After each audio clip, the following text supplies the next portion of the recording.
بسم الله الرحمن الرحيم ياسين والقرآن الحكيم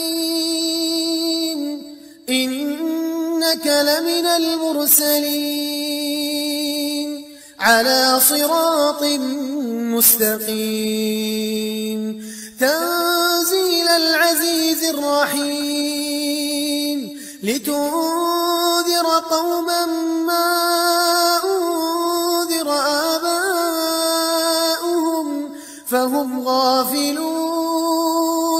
لقد حق القول على أكثرهم فهم لا يؤمنون إنا جعلنا في أعناقهم أغلالا فهي إلى الأذقان فهم مقمحون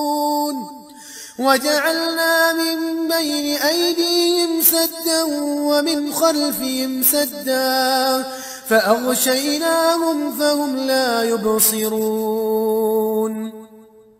وسواء عليهم أأنذرتهم أم لم تنذرهم لا يؤمنون إنما تنذر من اتبع الذكر وخشي الرحمن بالغيب فبشره بمغفرة وأجر كريم إنا نحن نحيي الموتى ونكتب ما قدموا وآثارهم وكل شيء أحصيناه في إمام مبين